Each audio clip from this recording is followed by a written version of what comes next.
नमस्कार साथियों, आज हम डिस्कस करने वाले हैं वांट ऑफ गुणांक के बारे में। किसके बारे में? वांट ऑफ गुणांक के बारे में आज डिस्कस करेंगे। इससे रिलेटेड आपके जो भी कॉन्सेप्ट हैं वो आज क्लियर हो जाएंगे।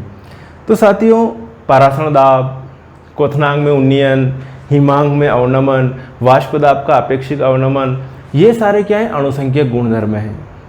तो ये जो गुण हैं ये डिपेंड करते हैं अणुओं की संख्या के ऊपर। जितने ज़्यादा अणुओं की संख्या होगी उस टाइप से ये जो सारी जो प्रॉपर्टीज़ हैं अणुसंख्यक जो गुणधर्म है चारों, वो डिपेंड करेंगे अणुओं की संख्या के ऊपर। कौन कौन से? एक बार और रिपीट कर लेते हैं। परासरण दाब, हिमांक में अवनमन, क्वथनांक में उन्नयन और वाष्प दाब का अपेक्षिक अवनमन। इन चारों को याद रखना। अब प्रॉब्लम साथियों यहाँ पर आई कि कुछ विद्युत अपघट्य पदार्थ होते हैं, कुछ विद्युत अपघट्य पदार्थ होते हैं वो क्या हो जाते हैं? वियोजित हो जाते हैं। क्या हो जाते हैं? वियोजित। और कुछ पदार्थ ऐसे भी हो जाते हैं जिनका क्या हो जाता है? आपस में जाके विलयन में जाके जुड़ जाते हैं, संगुणन हो जाता। तो उस कंडीशन में आप जो प्रेडिक्ट कर रहे हो कि यार इतने अणु होंगे और इतना इसका परासरण दाब होगा, इतना इसका क्वथनांक में उन्नयन होगा, इतना इसका हिमांक में अवनमन होगा, तो जो आप प्रेडिक्ट कर रहे हो वो प्रेडिक्ट से कुछ डिफरेंट मिल रहा है, आपको वैल्यू कुछ डिफरेंट मिल रही है। तो उसके लिए कौन आए साहब? वांट हाफ साहब आए। वांट हाफ ने क्या किया कि कुछ ऐसे जो विद्युत अपघट्य पदार्थ हैं उनके लिए अणुसंख्यक गुण किस टाइप से निकालते हैं, या फिर कुछ जो ऐसे कंपाउंड हैं जिनका क्या हो जाता है? विलयन में डालने के बाद उनका क्या हो जाता है? संयोजन हो जाता है या संगुणन हो जाता है, उनके अणुसंख्यक गुण को कैसे निकालें, उसके लिए कौन आए? वांट हाफ साहब आए। तो वांट हाफ साहब ने बताया कि कुछ पदार्थ जो होते हैं, कुछ पदार्थ विद्युत अपघट्य होते हैं, कुछ विद्युत अनपघट्य होते हैं। तो आपको यहाँ पर एक चीज़ क्लियर कर देते हैं कि विद्युत अपघट्य जो पदार्थ होते हैं, विद्युत अपघट्य वे पदार्थ होते हैं जिनका क्या हो जाता है? वियोजन हो जाता है। जैसे आपके सामने मैं लिखूँ NaCl, NaCl वियोजित हो गया। किसमें वियोजित हो गया भैया? Na+ और Cl- में। इसी टाइप से आपके सामने एक और एग्जाम्पल लिख रहा हूँ, MgCl2। MgCl2 वियोजित हो गया। किसमें वियोजित हो गया? Mg2+ और +2Cl- में। ऐसे ही आपके सामने एक एग्जाम्पल लिख रहा हूँ, AlCl3। AlCl3 डिवाइड हो गया Al3+ और 3Cl- में। ऐसे आपके सामने एक एग्जाम्पल लिख रहा हूँ, C12H22O11। इसका वियोजन नहीं हुआ है ना, इसका वियोजन नहीं हुआ, आयनों में वियोजन नहीं हुआ। तो ये जो है जिस कंडीशन में है उसी कंडीशन में रहेगा। ठीक है, ये जो है इसका वियोजन नहीं हुआ आयनों के रूप में, इसका आयनों के रूप में वियोजन नहीं होता है, तो जो कंडीशन है वो की वही कंडीशन रहेगी। तो ये जो कुछ पदार्थ होते हैं जैसे C12H22O11, ये क्या है? विद्युत अनपघट्य। इसको कहा मैंने विद्युत अनपघट्य। और ये जो पदार्थ हैं इनको क्या कहा मैंने? विद्युत अपघट्य। ये है विद्युत अपघट्य। अब आपके सामने कुछ एक ऐसा एग्जाम्पल लेता हूँ, जैसे आपने लिया, ये लिया CH3COOH, CH3COOH। तो ये CH3COOH आगे जाके क्या हो जाएगा? जैसे ये लिखा मैंने CH3COOH और ये लिखा CH3COO और ये OH। यहाँ पे क्या हो रहा है? ये अलग अलग मालिक्यूल है, दोनों CH3COOH के अलग अलग मालिक्यूल है। तो अपन ये सोच रहे हैं कि अणुसंख्यक गुण इन दोनों मालिक्यूल के ऊपर डिपेंड करेगा, क्योंकि अणुओं की संख्या के ऊपर डिपेंड करते हैं अणुसंख्यक गुणधर्म। तो यहाँ पर क्या होगा कि ये मालिक्यूल अलग अलग मालिक्यूल हैं, ये आगे जाके क्या कर देंगे? हाइड्रोजन बॉन्डिंग बना लेंगे। तो अगर आपके सामने ये 10 मालिक्यूल है तो कितने मालिक्यूल हो जाएंगे? 5 मालिक्यूल। 10 अणु हैं तो कितने बन गए? 5 अणु। 20 अणु है तो कितने बन गए? 10 अणु बन गए। अगर यहाँ पर बात करें कि NaCl का 1 अणु है तो कितने आयन बन गए? 2 आयन बन गए। यहाँ पर MgCl2 का 1 अणु है तो कितने बन गए? 3 बन गए। AlCl3 का 1 है तो कितने बन गए? 4 बन गए। मतलब 10 AlCl3 होंगे तो आपके पास में कितने आयन मिल जाएंगे? 10 AlCl3 होंगे तो 40 आयन मिल जाएंगे। कितने आयन मिल जाएंगे? 40 आयन मिल जाएंगे। तो अब क्या होगा? अब अणुओं की संख्या, अणुसंख्यक गुणधर्म जो है वो सारे क्या होंगे? अफेक्ट होंगे ऐसी कंडीशन में। तो वांट हाफ साहब ने इनके लिए जो कहा, जैसे कि I की वैल्यू, एक तो होता है भैया वियोजन। तो यहाँ पर वियोजन होने पर आपको कितने मिल रहे हैं? 2 आयन मिल रहे हैं। तो यहाँ पर 2/1, यहाँ पे 1 लिया आपने। तो यहाँ पे आई की वैल्यू इसके लिए वियोजन होगा, हमेशा वियोजन होगा, तो अणुसंख्यक का मान क्या होगा, बढ़ेगा। अणुसंख्यक मान क्या होगा, बढ़ेगा जब भी वियोजन होगा। जैसे यहाँ पर वियोजन हो रहा तो यहाँ पर आई कितना हो जाएगा, यहाँ पे Mg2+ और 2Cl- कितने होंगे, 2 तो ये और 1 ये 3, तो 3/1, या इसको क्या लिख सकते हो 3, यहाँ पे आप लिख सकते हो 2।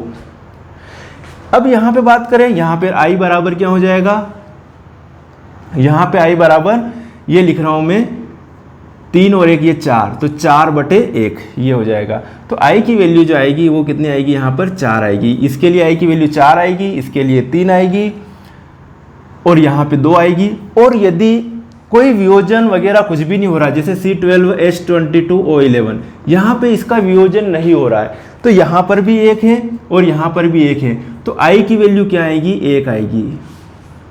जब वियोजन या संयोजन कुछ भी नहीं होता तो आई की वैल्यू क्या आएगी, 1 आएगी। जब वियोजन होता तो आई की वैल्यू 1 से अधिक आएगी, और जब संगुणन होता तो आई की वैल्यू हमेशा 1 से कम होगी। ये कॉन्सेप्ट याद रखना, समझ में आया।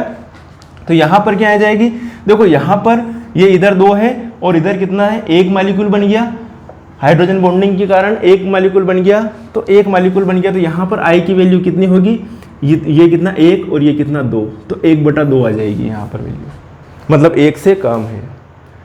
तो साथियों समझ में आया, संयोजन के कारण, संयोजन या संगुणन के कारण क्या हुआ, आई की वैल्यू 1 से कम हुई, और वियोजन के कारण आई की वैल्यू 1 से अधिक हो गई।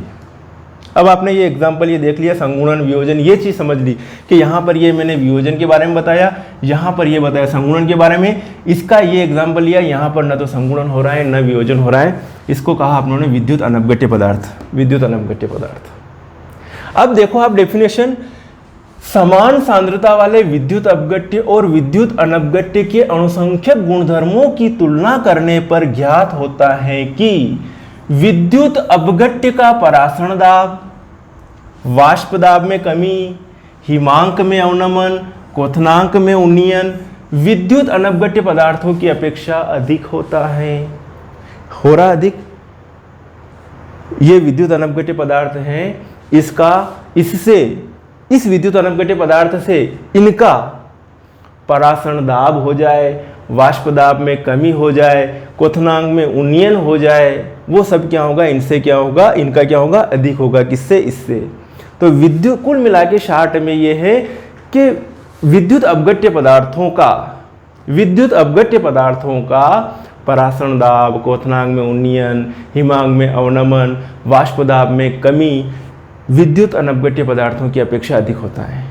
इनका क्या हो रहा, यहाँ पर बढ़ रहा है, यहाँ पर संयोजन हो रहा है, तो वापस क्या हो जाएगा, कम हो जाएगा। संयोजन होने पर परासरण दाब, वाष्प दाब में कमी, हिमांक में अवनमन, क्वथनांक में उन्नयन, उसमें क्या हो जाएगी, कमी हो जाएगी। क्यों कमी हो जाएगी, क्योंकि आई की वैल्यू भी क्या हो रही है, कम हो रही है। और यदि आई की वैल्यू 1 है तो जो है वो है, जितने आपने मॉलिक्यूल डाले, जितने मोल अणु हैं उतने ही मोल बाद में भी है, उनमें कोई संयोजन और कोई वियोजन नहीं हो रहा, तो कोई दिक्कत ही नहीं है। समझ में आया।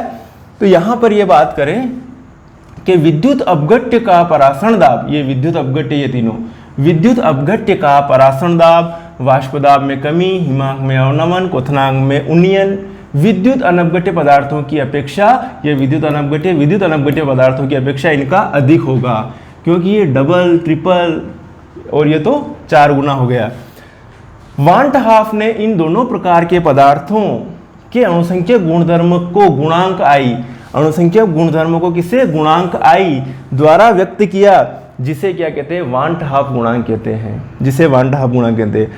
ये 1 मोल लिख लिया, यहाँ पर 1 मोल Na+ और 1 मोल क्या हो जाएगा, Cl-, तो बढ़ गया यहाँ पर। तो वांट हाफ गुणांक आई अणुसंख्यक गुणधर्म का प्रेक्षित मान, अणुसंख्यक गुण का सैद्धांतिक मान क्या है, ठीक है। अणुसंख्यक गुणधर्म का प्रेक्षित मान बटे अणुसंख्यक गुण का सैद्धांतिक मान। सैद्धांतिक मान मतलब ये वाला, इधर वाली जो है, अणुसंख्यक गुण का प्रेक्षित मान बटे अणुसंख्यक गुण का सैद्धांतिक मान कितना है, कि पहले इतने आयन डाले थे, बाद में वियोजन हुआ जो हुआ वो बाद में देखेंगे। फिर कणों की वास्तविक संख्या कितनी है, तो वास्तविक संख्या यहाँ पर तो अपन 1 देख रहे, लेकिन वास्तविक संख्या कितनी हो गई, 2 हो गई। तो कणों की वास्तविक संख्या बटे कणों की सामान्य संख्या, है ना, कणों की वास्तविक संख्या ये इतनी हो गई, और सामान्य संख्या कितनी थी, ये वाली थी सामान्य संख्या। समझ में आ रहा। वियोजन या संगुणन के पश्चात कणों की संख्या, तो ये वियोजन के पास बाद NaCl कितने बन गए, 2, MgCl2 3, एक ये और 2 ये, AlCl3 कितना बन गया, 4, और ये कितना 2 की जगह कितना बन गया, 1 मॉलिक्यूल बन गया। तो वियोजन या संगुणन के पश्चात कणों की संख्या बटे कणों की सामान्य संख्या, याद रहेगा। एक लाइन और ये, अणुसंख्या गुणधर्म विलेय के आणविक द्रव्यमान के साथ व्युत्क्रम अनुपात में रहते हैं। मतलब अगर मैं कहूं कि जितना ज़्यादा आणविक द्रव्यमान बढ़ता जाएगा, जितना ज़्यादा आणविक द्रव्यमान बढ़ेगा, मतलब जैसे यहाँ पे बढ़ गया तो I का मान क्या हो जाएगा भैया, यहाँ पर कम हो गया, कम हो गया ना। जैसे यहाँ पे आणविक द्रव्यमान बढ़ गया, 2 मॉलिक्यूल से 1 मॉलिक्यूल बन गया, आणविक द्रव्यमान बढ़ गया तो I का मान क्या हो जाएगा, कम हो जाएगा। बढ़ गया तो I का मान क्या हो जाएगा, कम हो जाएगा। और ये घट गया आणविक द्रव्यमान, इनमें घट गया, अलग अलग हो गए, इनका आणविक द्रव्यमान कम हो गया तो I का मान क्या हो जाएगा, बढ़ जाएगा। आया समझ में। तो क्या लिखा आप लोगों ने, संगुणन में ये लिख लेना, संगुणन हो रहा है ना, संगुणन में I का मान, I क्या है, 1/2 गुणांक, संगुणन में I का मान 1 से कम होगा। आया समझ में, 1 से कम 1/2 हो गया। वियोजन में I का मान 1 से क्या होगा भैया, अधिक होगा। यदि संगुणन या वियोजन नहीं होगा तो I बराबर क्या होगा, 1 होगा। कुल मिला के 1/2 गुणांक संगुणन और वियोजन के ऊपर ही डिपेंड कर रहा है। संगुणन हो रहा है तो I का मान 1 से कम होगा, और वियोजन हो रहा है तो I का मान क्या होगा, 1 से अधिक होगा। यहाँ वियोजन हुआ तो देखो I का मान 1 से अधिक आया। ओके, समझ में आ गया।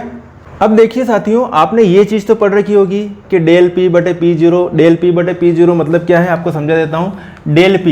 डेल P मतलब आपने राउल्ट का नियम पढ़ा होगा, तो राउल्ट के नियम में PS माइनस P0 लिखा हुआ था कि विलयन का वाष्प दाब और ये विलायक का वाष्प दाब, शुद्ध विलायक का वाष्प दाब, तो बराबर क्या लिखा, डेल P। तो ये चीज़ जो है इसको क्या कहते हैं, डेल P बटे P0 बराबर वाष्प दाब का आपेक्षिक अवनमन, वाष्प दाब का आपेक्षिक अवनमन कहते हैं इसको, ध्यान रखना।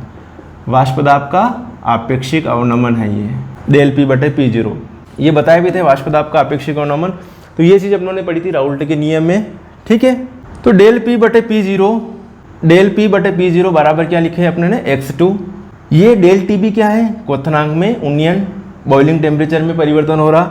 ये डेल TF क्या है, हिमांक में अवनमन, और पाई यहाँ पर क्या है, परासरण दाब। तो इसके बराबर ये होता है डेल TB बराबर KBM, और डेल TF बराबर KFM, और पाई बराबर क्या लिखते हैं, CRT। अब क्या होगा कि यदि I बराबर 1 है, ध्यान से समझना, I बराबर यदि 1 है, यदि संगुणन और वियोजन कुछ भी नहीं हो रहा है, यदि संगुणन और वियोजन कुछ भी नहीं हो रहा, तो आपका फार्मूला ऐसा कैसा ही रहेगा, इसमें कोई छेड़छाड़ नहीं करेंगे। लेकिन I बराबर यदि आपकी विद्युत अपघट्य ले रहे हो तो I का मान क्या होगा, ज़्यादा होगा, 1 से अधिक होगा, और यदि संगुणन हो रहा तो I की वैल्यू क्या होगी, 1 से कम आएगी। उस कंडीशन में देखो ये फार्मूला क्या हो जाएगा, ध्यान से देखना, ये फार्मूला हो जाएगा डेल P बटे P0 बराबर IX2। ये फार्मूला क्या हो जाएगा, डेल TB बराबर I, ये लिखा मैंने KBM, डेल TF बराबर I, और ये लिखा मैंने KFM, और ये लिखा पाई बराबर I, और ये लिखा CRT। तो आपको जो भी फार्मूले रहेंगे ना, उनमें अगर इस टाइप के आ जाए, तो इस टाइप की कैलकुलेशन वाले सवाल आ जाए, तो उनमें आपको क्या करना, I की वैल्यू पुट करना। किसकी वैल्यू पुट करना, I की वैल्यू। अगर आपके सामने NaCl आ जाए तो NaCl के लिए I की बराबर क्या होगा, 2 होगा। MgCl2 आ जाए तो I के लिए कितना होगा, 3 होगा। AlCl3 आ जाए तो I की जगह क्या लिखोगे आप, 4 लिखोगे, ठीक है। इस टाइप से अगर आपके सामने CH3COOH आ जाए तो I की जगह क्या लिखना, आपको 1/2 लिखना। तो ऐसे आपको वैल्यू पुट करके ये सारी कैलकुलेशन करनी रहती है कि संगुणन हो गया, वियोजन हो गया, ये वाला विद्युत अपघट्य लिया, ये विद्युत अनपघट्य है, इस कंडीशन में संयोजन हो गया, वियोजन हो गया। तो इन सारी बातों को ध्यान रखना पड़ता है। तो 1/2 गुणांक में आप ये चीज़ ध्यान रखिएगा, ठीक है साथियों। समझ में आया। एक बार और बता देता हूँ, ये क्या है, ये वाष्प दाब का आपेक्षिक अवनमन, वाष्प दाब के आपेक्षिक अवनमन को डेल P बटे P0 बराबर x2 मतलब क्या है, ये विलेय का मोल प्रभाज, विलेय का मोल प्रभाज। डेल TB बराबर KBM, M क्या है यहाँ पर मोललता है, डेल टी एफ बराबर के एफ एम, यहाँ पे के एफ और ये के बी स्थिरांक है, पाई बराबर क्या लिखा आप लोगों ने सी आर टी परासरण दाब के लिए। ठीक है, तो ये जो है आपको मैंने वान हाफ गुणांक के बारे में बहुत अच्छी सरल लैंग्वेज में आपको सारी चीज़ समझा दी।